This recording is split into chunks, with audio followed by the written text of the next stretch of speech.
already supplying a lot of transparency information, and that is adequate. Thank you. Order. Questions to the Prime Minister. Mr. John Barron. Number one, Mr. Speaker. The Prime Minister.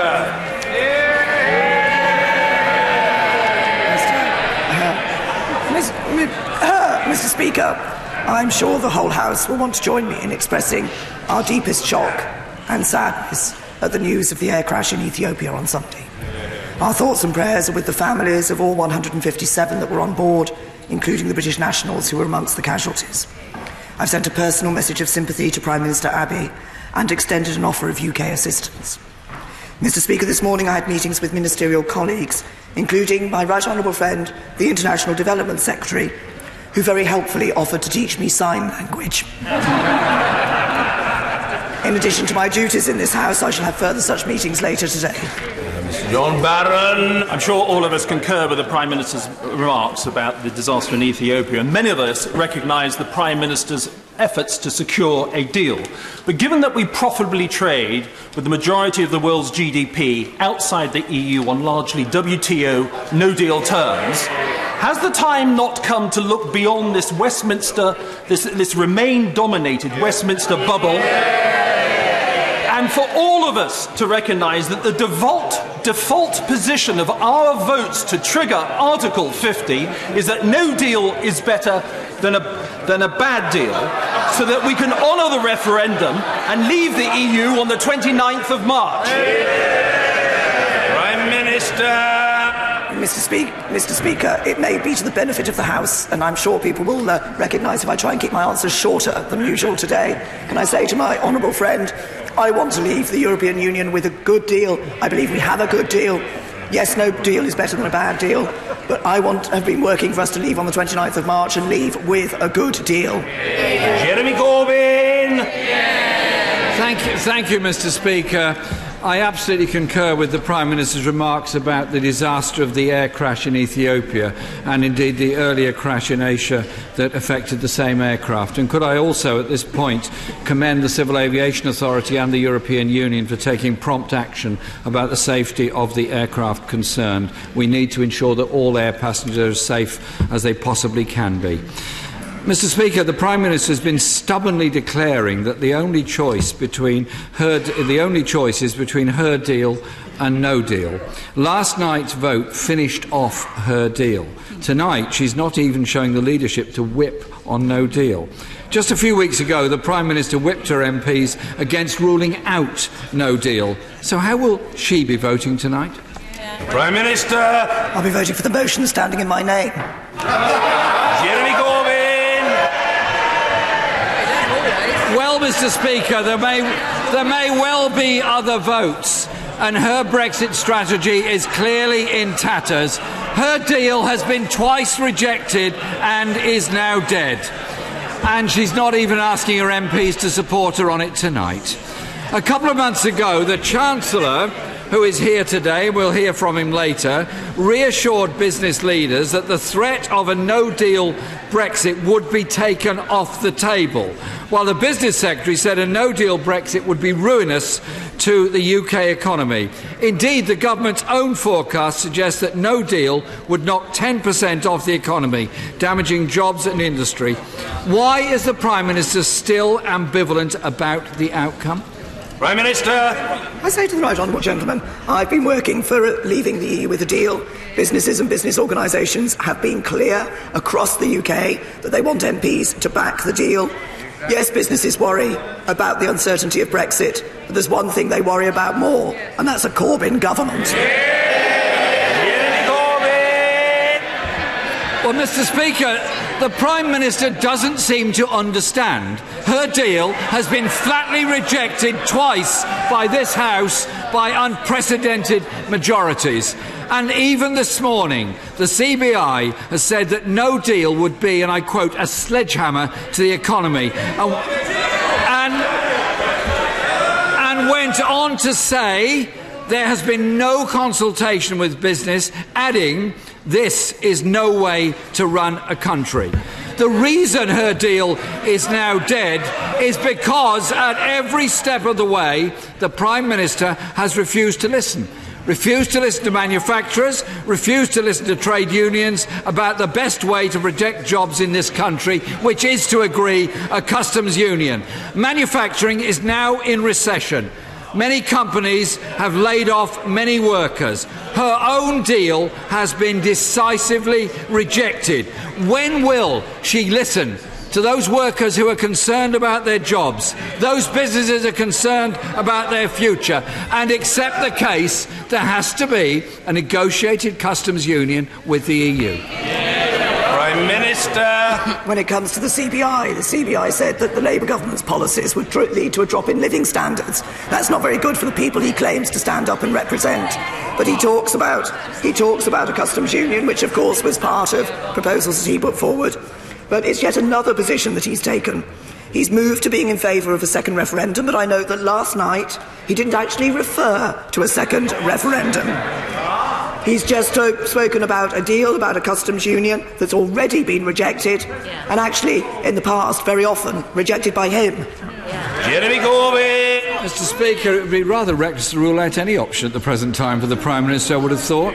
I don't think her answer will help workers at Honda in Swindon, or those in Nissan in Sunderland, or many others that are very concerned about their future because of the danger to manufacturing industry. Mr. Speaker, Britain's food producers are also in despair. A coalition of UK food producers asked the Prime Minister to call for tariff-free access to the single market.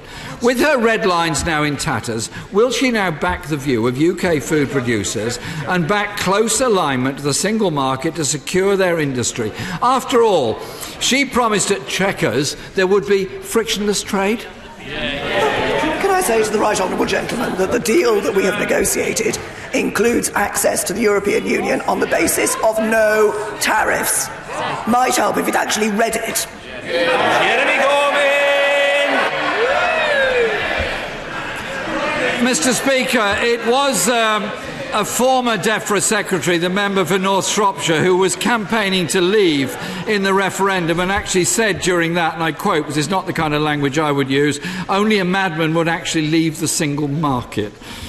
The Prime Minister has previously said you can't just reject no deal, you need to be for something.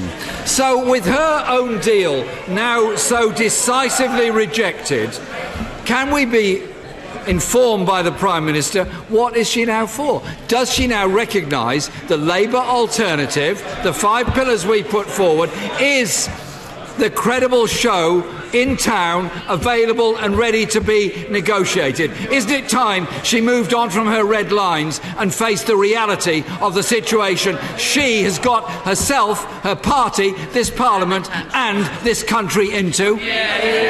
Prime Minister. The gentleman talks about not wanting no deal, yet repeatedly votes in a way that brings no deal closer. Can I say to the right honourable gentleman, the deal that he's proposing actually has been rejected several times by this House. I may not have my own voice, but I do understand the voice of the country. They want...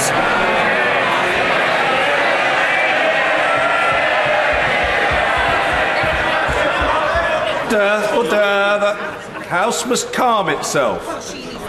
I want to hear what the Prime Minister has to say and what everybody has to say, and it should not be necessary for voices to be raised for a member to be heard. The Prime Minister.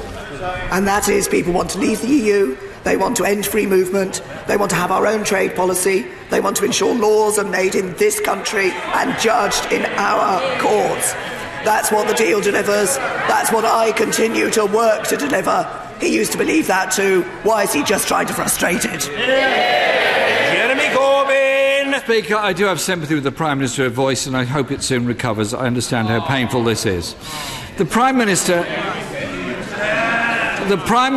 deal has failed. She no longer has the ability to lead. This is a rudderless government in the face of a huge national crisis. The honourable member for Broxbourne recognised it, saying, and I quote, "The government is not fit for purpose. We're not doing what we need to do, which is govern the country properly and effectively." Where the Prime Minister has so obviously failed, this House needs to listen to the country.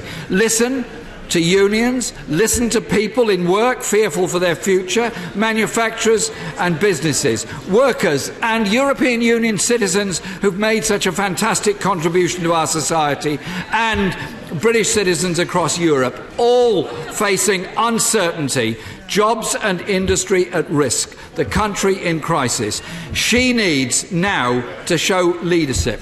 So can the Prime Minister tell us exactly what her plan is now?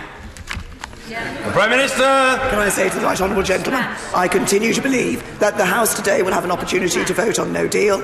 They will then have an opportunity tomorrow, depending on how they voted tonight, to vote on the question of the extension of Article 50. And as I said last night, there will be hard choices for this House, but this House will need to determine what its view is on the way forward. As far as the government is concerned, we want to continue to work to leave the European Union. That's what we deliver for the people on the vote of the referendum.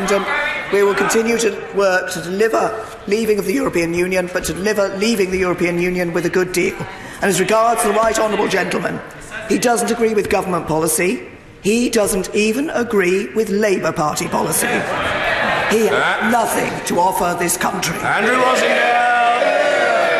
10 points behind. Mr. Speaker, the whole House will want to send its condolences to the families of the recent victims of knife crime, including the 17-year-old Jodie Chesney, who was tragically murdered in my borough of Havering.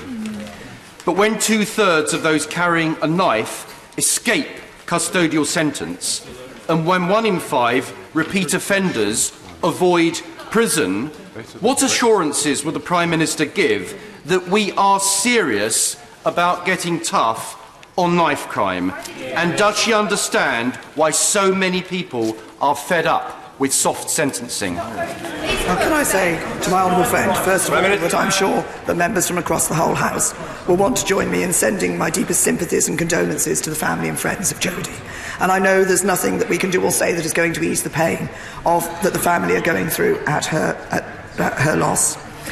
Can I say to my honourable friend that we are very clear that judges must have the powers they need to impose tough sentences on those involved in serious violence and knife crime.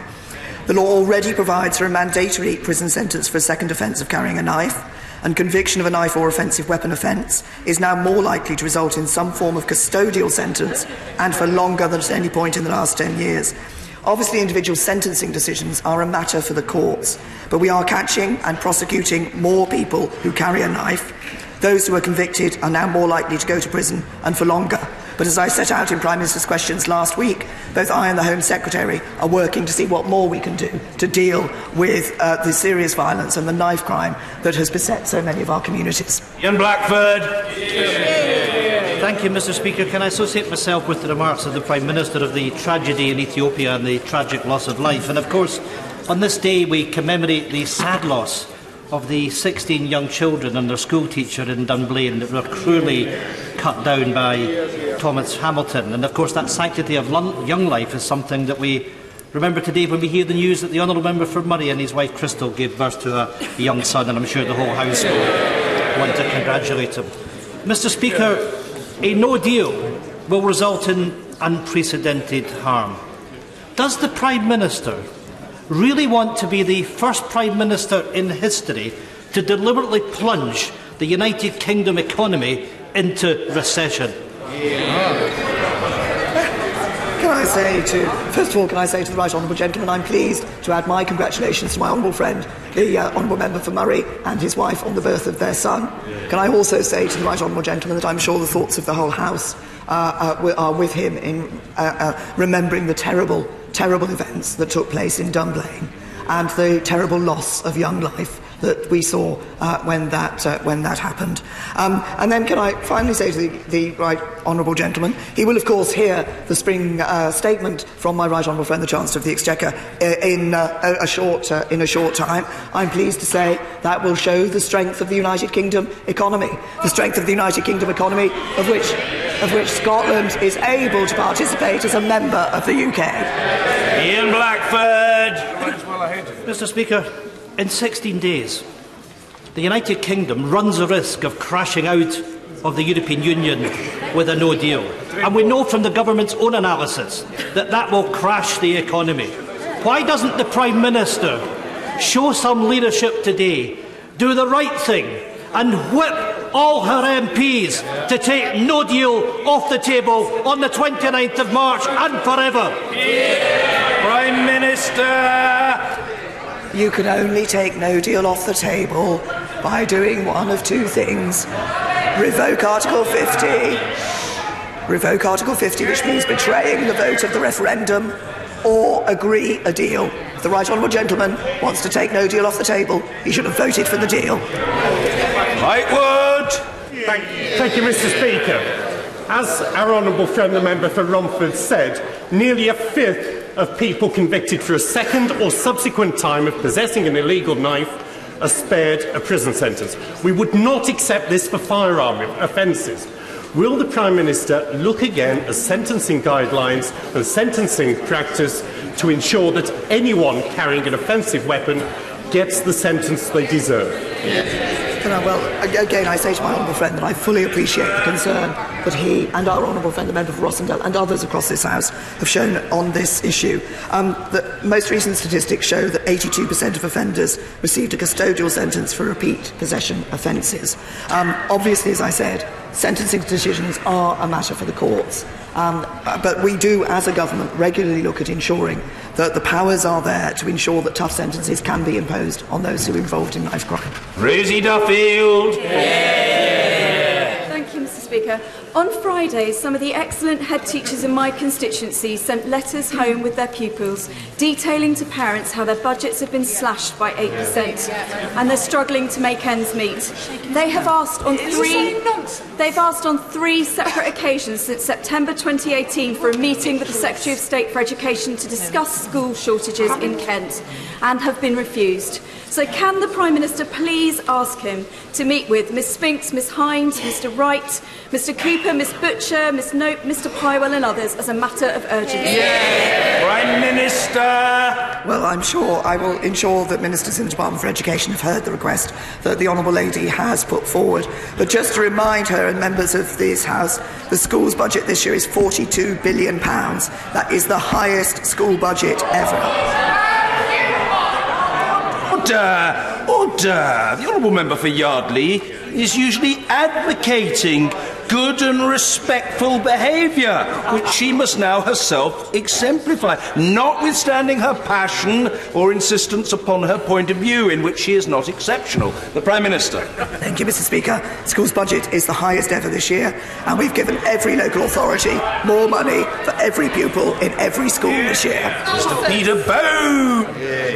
Thank you, Mr Speaker. I think the whole House could unite in agreeing that the Prime Minister has put an enormous amount of hard work and energy in trying to resolve the European Union issue. And we certainly wish her well and get better soon. Has the Prime Minister had the opportunity to look at Amendment F on the order paper today, proposed by my right honourable friend from Ashford, the former Deputy Prime Minister, signed by many Conservative Remainer MPs and Conservative Labour MPs, by the leader of the DUP and members of the Labour Party?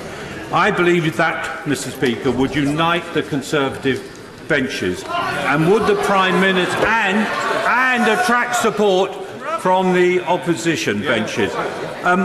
Prime Minister, have you had an opportunity to consider whether you would be able to support that amendment? Can I say Prime Minister! To my honourable friend, and I'm grateful to my right honourable and honourable friends for the spirit in which they've sought to broker compromise in this House. The amendment has four propositions within it. The first is that we should publish our Day 1 tariff schedules. We've done so this morning. The second, that we should seek to extend the Article 50 process. We remain committed to giving the House the opportunity to debate and vote on this tomorrow.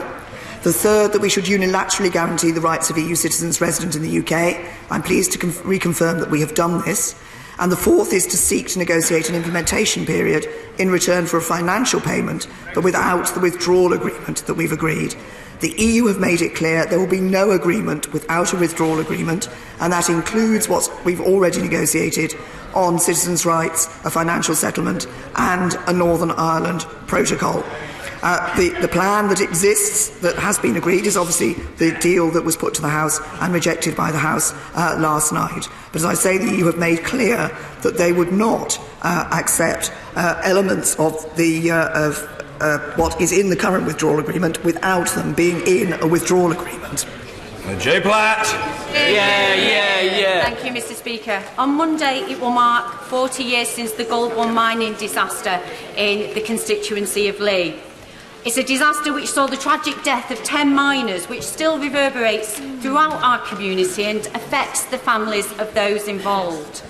Will the Prime Minister send her support for the commemoration service on Sunday and recommit in their honour to increase our work safety standards and provide all the support needed to our ex-mining communities? Well, can I thank the Honourable Lady for raising this issue? I'm sure the whole House will want to join me in sending my deepest sympathies and condolences to the families and friends of those who were affected by this terrible tragedy. I'm pleased to say that our health and safety record for mines has improved greatly since 1979. This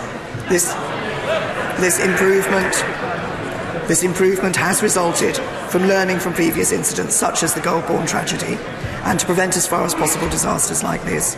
And as the Honourable Lady may know, in 2015, following an extensive review, the mines regulations replaced all previous legislation relating to health and safety in underground mines, and those provide a comprehensive and simple goal-setting legal framework to ensure mine operators provide the necessary protection for mine workers and others from what we all accept are inherent hazards in mines. But I can assure the Honourable Lady we'll continue to review safety regulations so we can make sure a tragedy like this never happens again. Shailesh Vara. Thank you, Mr. Speaker.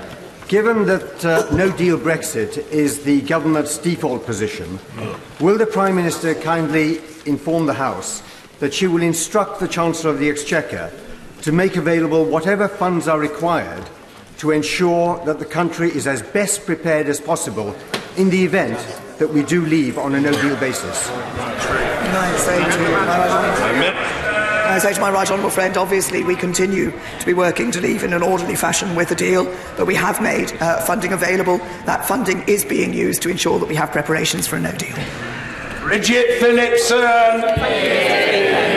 The Prime Minister routinely deflects questions on child poverty, insisting on absolute rather than relative measures.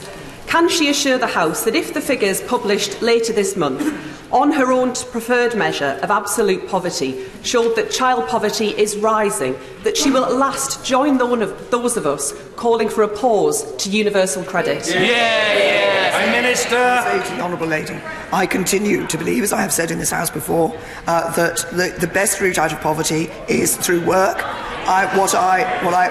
She refers to figures that I quote. I also do quote the figures, which I have to say I think are very important for this House, of the number of children the reduction in the number of children who are living in workless households. And all the evidence is, and there is very clear evidence about how the advantages of children being brought up in a house in which there is work. Universal credit is encouraging work. It is delivering on ensuring that we see more people in work and able to provide for their families. Rachel McLean. Thank you, Mr. Speaker. As a former technology entrepreneur, I've seen for myself the barriers that face aspiring women seeking to start up new businesses. And yet we know that £250 billion could be added to the UK economy if women can start and scale up businesses at the same rate as men. So therefore, does the Prime Minister welcome Alison Rose's review into female entrepreneurship, and will she call today for the banks to adopt those recommendations without delay? Can I thank my honourable friend for raising this important issue and for bringing her own successful experience as an entrepreneur into this House. I'm very happy to join her in welcoming Alison Rose's review. We are setting out our ambition to increase the number of female entrepreneurs by half by 2030. We're doing that in various ways, including my honourable friend, the Business Minister, will sponsor an industry-led task force alongside Treasury Ministers that is going to drive forward work to encourage greater investment in female entrepreneurs by all types of finance providers, including the banks. Last year, 690 children were attacked or threatened with a knife in the West Midlands. Parents are terrified. Police officers across the country agree that there's a link between the knife crime epidemic and the Prime Minister's decision as Home Secretary to cut 20,000 police officers from our streets. Is she the last person standing to deny that link? Can I say to the Honourable Lady, Prime Minister. I set out last week some steps that the government is taking to increase the work we're doing in relation to knife crime. I understand my right honourable friend, the Home Secretary, met with the Chief Constable of the West Midlands at the end of last week to discuss policing in the West Midlands. And can I say she refers to decisions that were taken by the government in 2010. Those decisions, yes, led to some difficult decisions in terms of public sector funding, but they were taken because of the appalling set of circumstances in the economy left by Labour. Order. I understand that the Honourable Gentleman Member for Bexhill and Battle is about to name-check his mother, an admirable woman, a former teacher, and, in my view, very importantly, my constituent, Mr. Hugh Merriman. Thank you, Mr. Speaker. I think she loves you more than me these days. Because she's also a Labour supporter. Of course, you are independent. Mr. Speaker, on behalf of me and my lovely mum, there are parts of the country, from Sheffield to Staffordshire to Sussex, where pupils are receiving less money per head than other parts of the country. I know the Prime Minister values a good education because she went to the same school as my mother, who became a teacher. So for me and my lovely mum, 3 things. More funding for our schools. Secondly, special educational needs. More focused priorities, stopping academies excluding pupils unnecessarily for their targets. And thirdly, lowest funded areas funded first when we get this right. Thank you. The Prime Minister! Can I thank my honourable friend for his question? I was tempted to start off by saying that I suspect I and his mother were at the school at a different time. But I'm not. Oh, he says it's true. Good, because I wasn't. In relation, I recognise that we have been asking schools to do more. We've responded with 1.3 billion extra investment going to our schools across this year and next.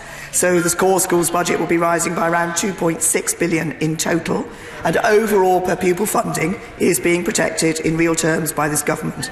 Every school is attracting at least 1% more per pupil by next year, and thousands of schools will attract significantly larger gains of up to 3% per pupil per year.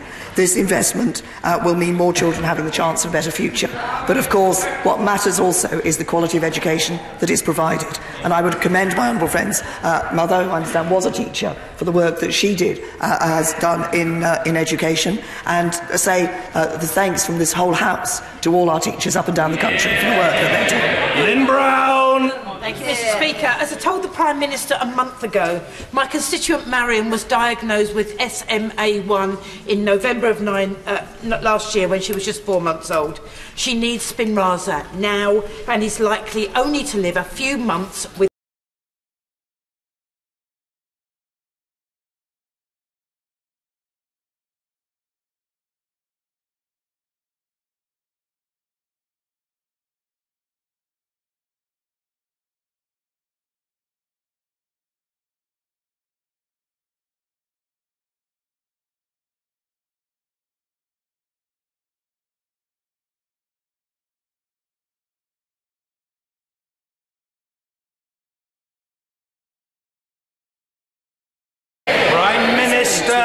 Honourable Lady, I'm sure everybody across the whole House obviously is sending our sympathies and our concerns to the family of Mariam.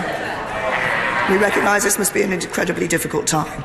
Decisions of this matter are rightly taken not by politicians but by clinicians. And I understand the Honourable Lady recently met my right honourable friend, the Health Secretary.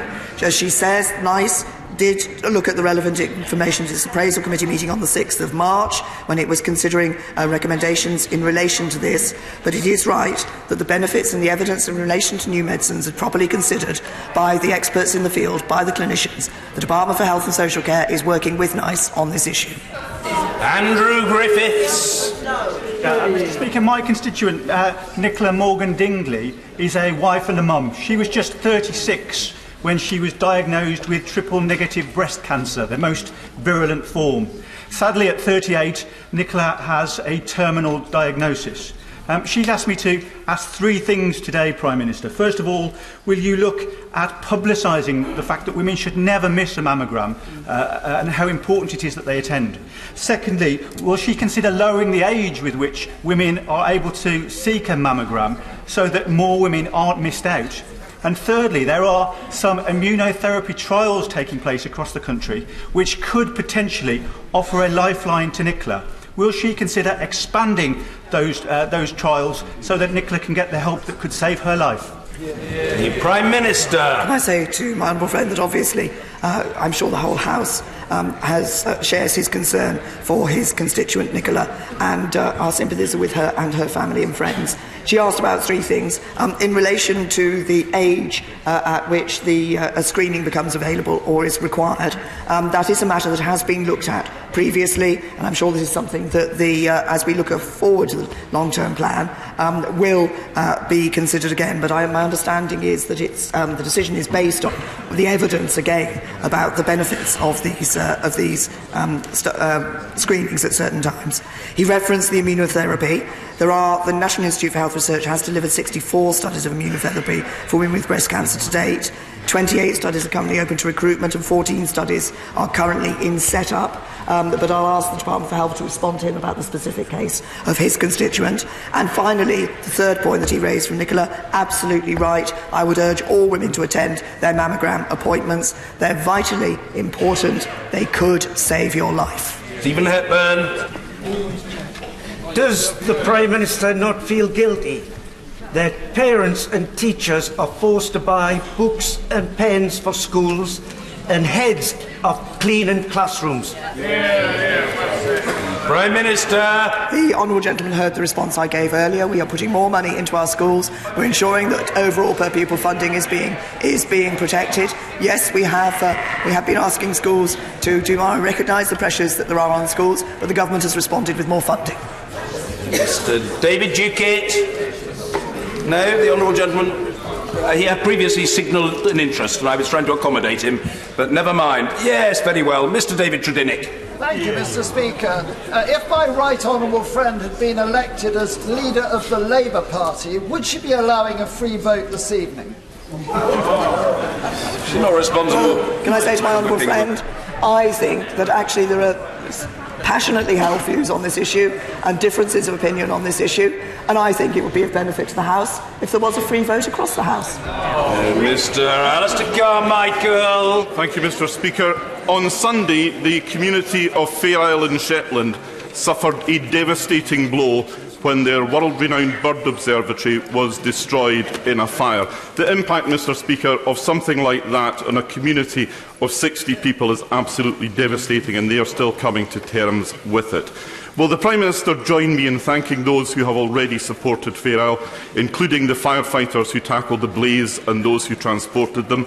And will she commit her government today to supporting the community in Fair Isle as they look towards rebuilding what is a globally important research resource so that it can get back into action as soon as possible? Well, can I Prime Minister. Honourable gentleman, I would like to send my deepest sympathies to all those who work in and indeed who visit the observatory, and this will be devastating, as he says, for the local community. And I would like to offer my praise for the work of the local fire and coast guard services for all their efforts in bringing the blaze under control. And I understand investigations are ongoing as to the cause of the fire. If the right honourable gentleman will allow me, this gives me an opportunity also to thank the firefighters who dealt with the fire in my own constituency of Maidenhead yesterday, which took place in Maidenhead town centre. Now, I understand that the building he refers to is comprehensively insured. The owners are not seeking additional funding at this time, but I will ask a minister from the Scotland office to meet with the right honourable gentleman to see whether any further support can be provided. Mark Francois. Thank you very much, Mr. Speaker. Prime Minister, on the 29th of January, the House and virtually the entire Conservative Party, be they Brexiteer or Remainer alike, voted for the Brady Amendment with the strong encouragement of the government, and Brady was designed to help facilitate the so-called Malthouse Compromise. We don't yet have the Speaker's selection of amendments, for the debate. But, Prime Minister, if he is minded to select Amendment F, which is the Malthouse Compromise, 1, will it be a free vote? And 2, how will you personally vote on it? Can I say to Prime Minister? He refers. I referenced in answer to an earlier question from our honourable friend the elements of the Malthouse Amendment, of the amendment that is down that refers to one part of what became known as the Malthouse Compromise, and as I referenced earlier, some of those issues have already been addressed by the government. But he refers to the Brady Amendment, the amendment put down in the name of my honourable friend, the member for Altrincham and Sale West.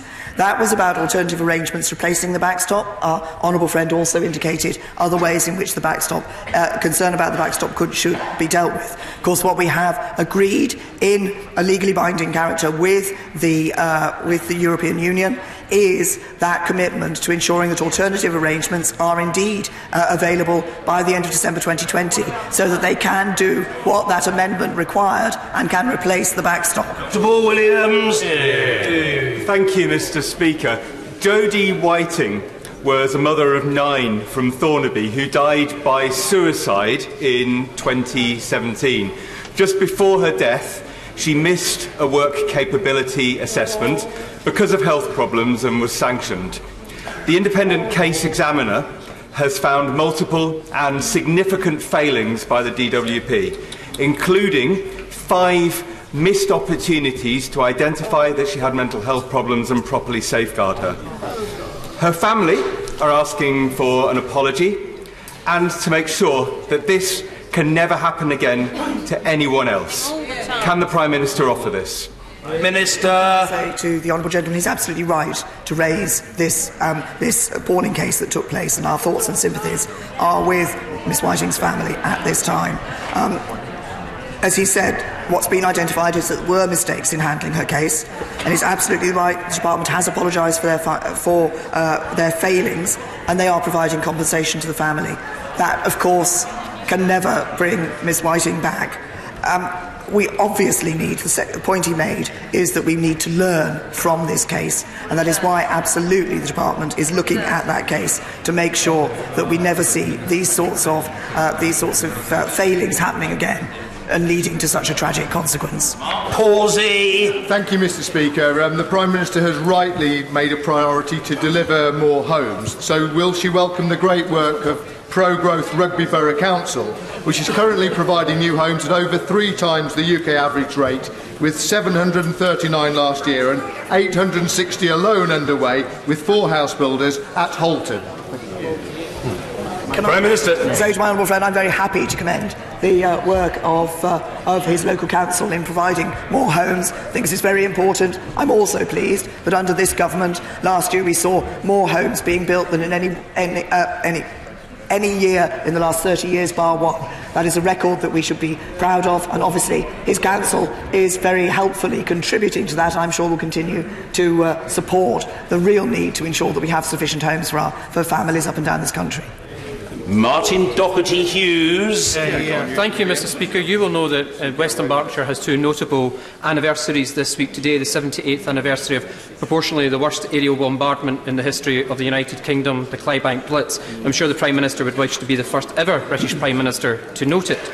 And secondly, on Monday, my constituent Jagtar Singh Johal will have been incarcerated for 500 days without trial, will have suffered trial by media, sanctioned, some would say, by the Indian state. And I appreciate that ministers are working very hard, but can the Prime Minister now say to their own Foreign Secretary, no guilt has been yet done, there has been no trial, why will they not meet with both myself, the constituency MP, and the family to hear what the impact of this incarceration is having on them?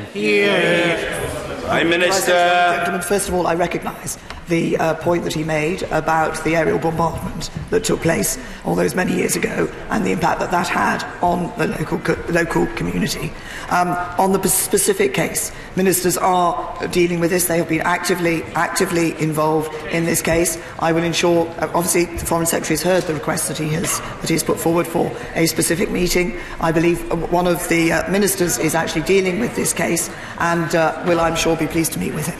Finally, Alberto Costa. Thank you, Mr. Speaker. The media have started calling this place a failing parliament. There was nothing failing about this place 3 weeks ago when we unanimously voted to protect the rights of citizens, British and the EU and EU nationals here. Aside from the letter that the Secretary of State has written to Michel Barnier, can the Prime Minister update this House on what she has personally done? For example, has she phoned Merkel and Macron or President Tusk to help protect British citizens in the EU and EU nationals here? Prime Minister. Yes, I'm happy to tell my honourable friend that I have spoken to a number of EU leaders about the desire that we have for UK citizens in their countries to be fully protected were there a no deal and to be protected on a reciprocal basis. Some countries have already published legislation. We want to make sure that the basis on which they're providing guarantees for UK citizens is on the same basis as we're providing guarantees for EU citizens here. Thank you. Order.